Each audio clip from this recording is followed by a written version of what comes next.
Mulberry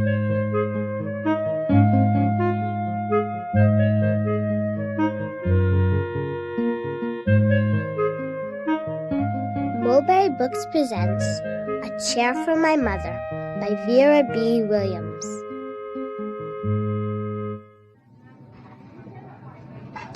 My mother works as a waitress in the Blue Tile Diner. After school, sometimes I go to meet her there. Then her boss, Josephine, gives me a job too. I wash the salts and peppers and fill the ketchups. One time, I peeled all the onions for the onion soup.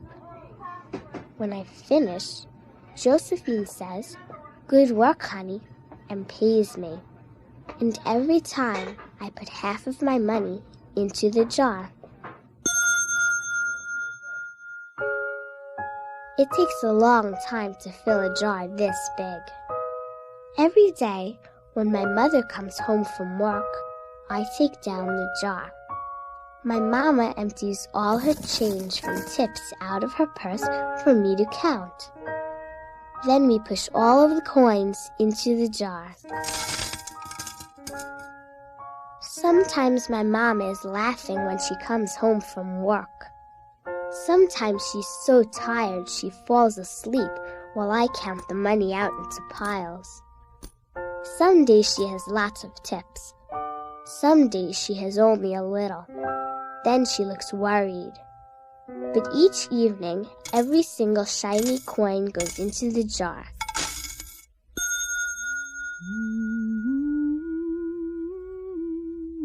We sit in the kitchen to count the tips. Usually, Grandma sits with us too. While we count, she likes to hum. Often she has money in her old leather wallet for us. Whenever she gets a good bargain on tomatoes or bananas or something she buys, she puts by the savings and they go into the jar.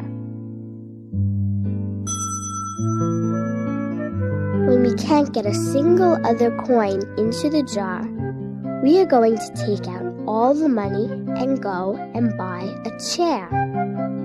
Yes, a chair.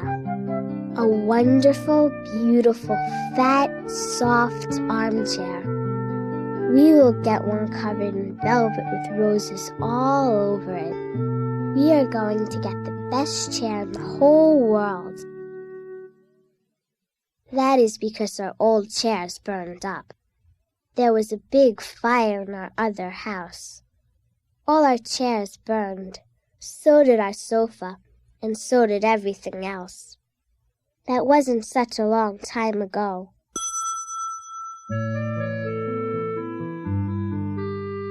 My mother and I were coming home from buying new shoes. I had new sandals. She had new pumps. We were walking to our house from the bus. We were looking at everyone's tulips.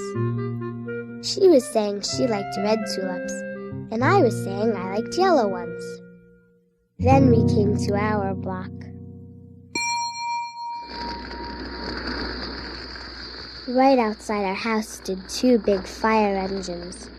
I could see lots of smoke. Tall orange flames came out of the roof.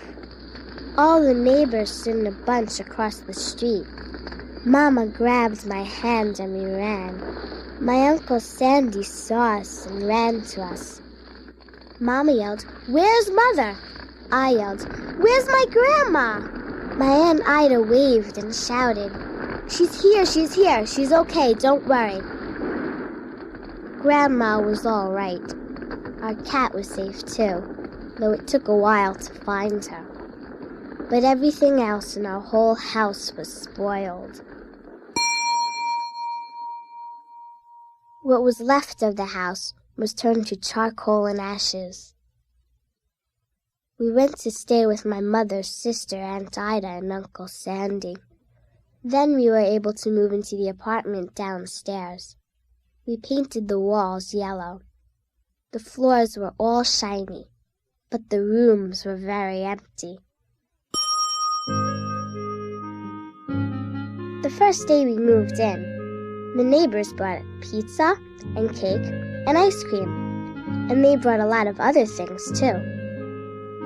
The family across the street brought a table and 3 kitchen chairs. The very old man next door gave us a bed from when his children were little. My other grandpa brought us his beautiful rug. My mother's other sister, Sally, had made us red and white curtains. Mama's boss, Josephine, brought pots and pans, silverware and dishes. My cousin brought me her own stuffed bear. Everyone clapped when my grandma made a speech. "You are all the kindest people," she said, "and we thank you very, very much.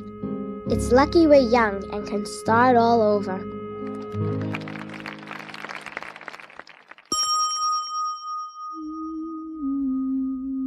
That was last year, but we still have no sofa and no big chairs. When Mama comes home, her feet hurt. "There's no good place for me to take a load off my feet," she says. When Grandma wants to sit back and hum and cut up potatoes, she has to get as comfortable as she can on a hard kitchen chair. So that is how come Mama brought home the biggest jar she could find at the diner, and all the coins started to go into the jar. Now the jar is too heavy for me to lift down. Uncle Sandy gave me a quarter. He had to boost me up so I could put it in. After supper, Mama and Grandma and I stood in front of the jar. "Well, I never would have believed it, but I guess it's full," Mama said. My mother brought home little paper wrappers for the nickels and the dimes and the quarters. I counted them all out and wrapped them all up. On my mother's day off, we took all the coins to the bank. The bank exchanged them for $10 bills. Then we took the bus downtown to shop for our chair. We shopped through 4 furniture stores. We tried out big chairs and smaller ones, high chairs and low chairs, soft chairs and harder ones. Grandma said she felt like Goldilocks and the 3 bears, trying out all the chairs. Finally, we found the chair we were all dreaming of, and the money in the jar was enough to pay for it. We called Aunt Ida and Uncle Sandy. They came right down in their pickup truck to drive the chair home for us. They knew we couldn't wait for it to be delivered.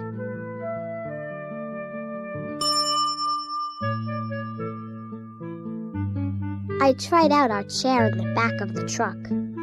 Mama wouldn't let me sit there while we drove, but they let me sit in it while they carried it up to the door.